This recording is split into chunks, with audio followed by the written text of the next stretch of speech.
Hey friends, SGT here with a very important update and a couple personal asides if you'll stay tuned, and then an important crypto warning. First, I just want to report the very good news that Dutch banking whistleblower Ronald Bernard is indeed alive, and I want to call attention to author Baxter Dimitry, who seems to have made it his life's journey to spread disinformation on the internet, which has fooled many a good person, not the least of which is Paul Craig Roberts, who once had to take down a Baxter Dimitry article, writing, apparently he is one of the people who live to make practical jokes out of serious matters. And in the case of the Baxter Dimitry article titled Ronald Bernard, Dutch banker who exposed Illuminati found dead, which appeared at newspunch.com, it's fooled many good people in the alt media, and it almost fooled me, but I wanted to vet it before I reported it. And in looking at the article from yoursun.com out of Sebring, Florida, there was a Ronald Bernard Fernandez who is 61 years old who did get lost in a park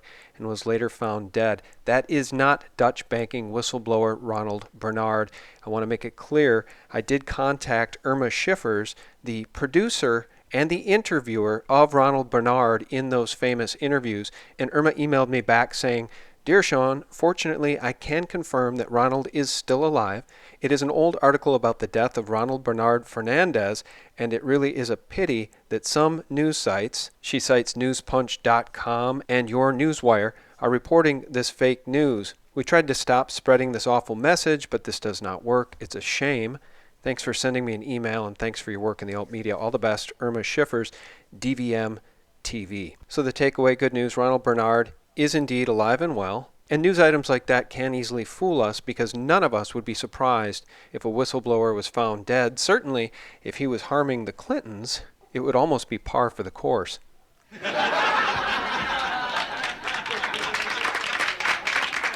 Now, guys, a personal aside. Boy, we all have our crosses to bear in this world, don't we? I'll tell you what. I told my wife, and I've said to friends, sometimes it feels like life is a sprint in between a series of hurdles.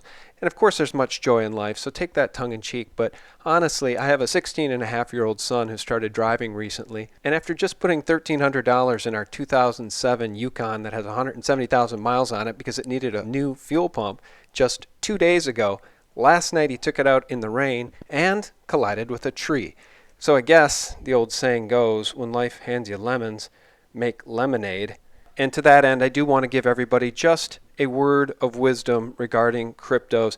I heard from 2 people today who have lost Ethereum. And it's not Ethereum's fault, but I do want to share this warning with folks. The first message I got was from my friend Nick, who lives, I believe, in the UK. And Nick said that he installed the free Ethereum wallet from Google Play in July. And after sending a small trial amount of ETH from his Coinbase account, he deposited 9.5 ETH in total. And since August the 5th, the wallet has frozen and is showing a zero balance. He says he contacted the support team and provided the transaction hash as requested, but they failed to help other than by responding with basic templated emails. He says he's delved in deeper, and it seems that it's a common occurrence with that particular wallet. Guys, be very, very careful with your cryptos. Make sure you write down your private keys. For me personally, I have my Ethereum wallet and a Trezor, so you really need to do your research on the safest way to hold your cryptos. Now, as fate would have it, I also heard tonight from a listener named Anthony who wrote this: "I've been listening to your channel for years. I recently had 27 ETH stolen worth $8,400. I was one of the people who lost Ethereum when a hacker exploited vulnerabilities in my multi-sig crypto wallet." And then he shares an article here, which I'll show you guys. "I'm not saying that Bitcoin or Ethereum is unsafe or that it should not be invested in, but there are very clear dangers with the exchanges and wallets where people are storing and transacting with their cryptocurrencies." He says, "I'm lucky because this was not my life savings. I also have a large silver stack that I own and have possession of. Plus, I have other resources." But he does want to share this warning, and I do agree with him. Number one, I think there are excellent cryptos and excellent ICOs, just as there are trash cryptos and trash ICOs. I will be talking to more folks in this space as time goes on, and I will share that information with you guys. But this is a good word of warning from Anthony. He says he's reading articles that people are taking out mortgages, selling their silver stacks, and taking out cash on credit cards to participate in cryptocurrency ICOs. He says it's very disturbing considering that the crypto space is new and completely unregulated. And he's right. You have to be very careful and never invest money that you can't afford to lose. I will never see that money again, he writes, referring to his Ethereum, and there's no agency I can turn to help me get it back. It's gone forever.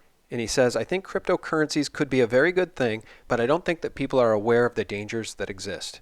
And he's scared that what happened to him could happen to other people. Now, guys, that is strange that in one day I've heard from 2 people who have lost their Ethereum, one to hacking and the other to a faulty wallet. And I'm just sharing this message with you because I know there are a lot of people making a lot of money in the crypto space, and I do continue to advocate that putting a small portion of your overall portfolio into the crypto space, dipping your foot in the pool in the best possible cryptos, the ones that will help humanity, is certainly something worth thinking about. But you have to be very, very careful about how you store your cryptos and where you store your cryptos.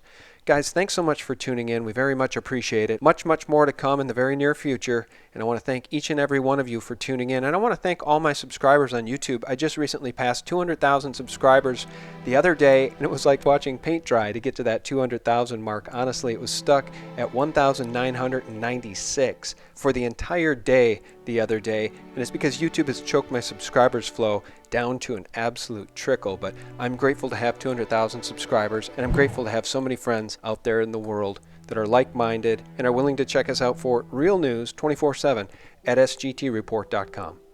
Thank you. God bless.